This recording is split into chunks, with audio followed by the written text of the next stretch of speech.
Bayangkan sebuah tiket emas bukan hanya tiket biasa, tapi tiket yang bisa membuka gerbang menuju mimpi Amerika. Mimpi tentang kehidupan yang lebih baik, kesempatan tanpa batas, dan masa depan yang lebih cerah. Tapi bagaimana jika tiket itu hanya bisa dimiliki oleh mereka yang punya uang miliaran?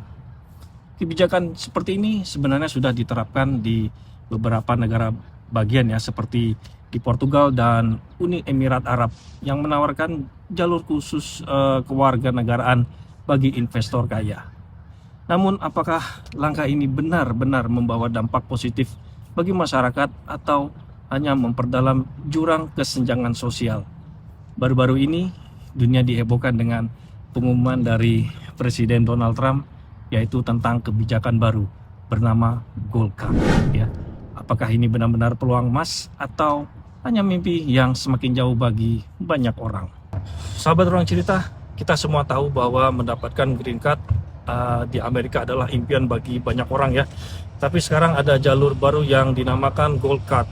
Kebijakan ini diumumkan oleh Presiden Donald Trump sebagai cara untuk mendapatkan izin tinggal permanen ya di Amerika dengan harga yang sangat fantastis, yaitu 5 juta dolar Amerika Serikat atau sekitar 78 miliar. Bisa buat beli cilok satu Indonesia kayaknya tuh ya. Menurut laporan dari Times Magazine dan Business Insider, program ini bertujuan untuk menarik para miliarder dari seluruh dunia agar berinvestasi di Amerika Serikat. Tapi apa bedanya dengan program yang sudah ada sebelumnya seperti visa EB-5?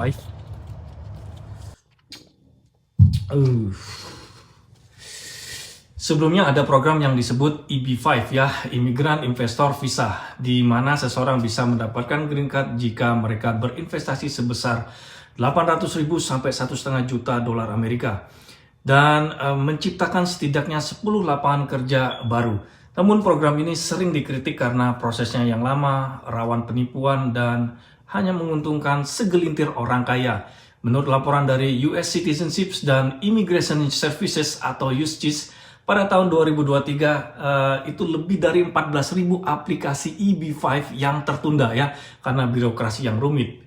Selain itu, kasus penipuan investasi dalam program EB-5 pernah mencuat seperti kasus J. Peak Resort di Vermont di mana investor kehilangan jutaan dolar akibat skema penipuan.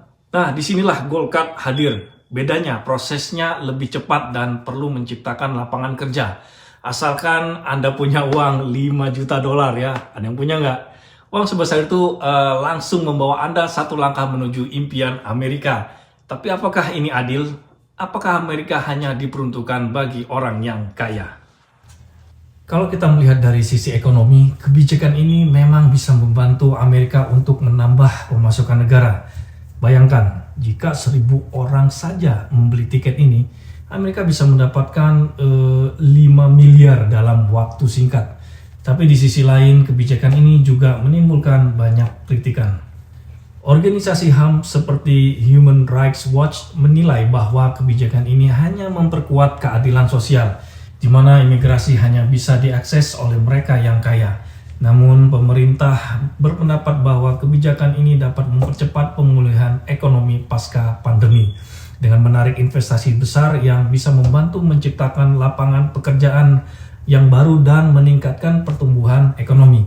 Sementara jutaan imigran yang sudah bertahun-tahun berjuang mencari kehidupan lebih baik tetap harus menunggu di antrian panjang. Menariknya, kebijakan seperti ini sebenarnya bukan hal baru di dunia ya. Portugal misalnya telah menawarkan Golden Visa program ini, di mana investor yang membeli properti senilai minimal 500.000 euro bisa mendapatkan izin tinggal dan kewarganegaraan setelah 5 tahun. Uni Emirat Arab juga pernah menawarkan Golden Visa untuk investor dan profesional tertentu yang memberikan izin tinggal jangka panjang tanpa kewarganegaraan. Nah, program ini dinilai sukses ya, menarik investor global, meskipun tetap menuai kritikan karena hanya menguntungkan golongan kaya saja. Negara seperti Portugal, Emirat Arab, dan Selandia Baru sudah memiliki program serupa, di mana orang kaya bisa membeli kewarganegaraan dengan jumlah investasi tertentu. Tapi Tapi, apakah kebijakan ini benar-benar mendatangkan orang-orang berbakat atau hanya menjadi jalan pintas bagi mereka yang punya uang tanpa memikirkan kontribusi jangka panjang bagi masyarakat? Menurut Profesor John Smith, pakar ekonomi dari Universitas Harvard, kebijakan seperti ini memang bisa menarik investasi besar ya, tetapi belum tentu memberikan dampak positif jangka panjang. Investasi finansial tidak selalu sejalan dengan kontribusi intelektual atau sosial yang dibutuhkan oleh masyarakat, ujarnya. Jadi sahabat Ruang Cerita, apakah ini benar-benar tiket emas menuju mimpi Amerika? Atau justru menjadi simbol bahwa uang bisa membeli segalanya, bahkan sebuah kewarganegaraan? Yang pasti Amerika tetap menjadi magnet bagi orang-orang yang ingin memperjuangkan masa depan yang lebih baik. Tapi bagaimana menurut kalian? Apakah kebijakan ini solusi cerdas atau memperkuat ekonomi atau justru memperdalam jurang kesenjangan sosial?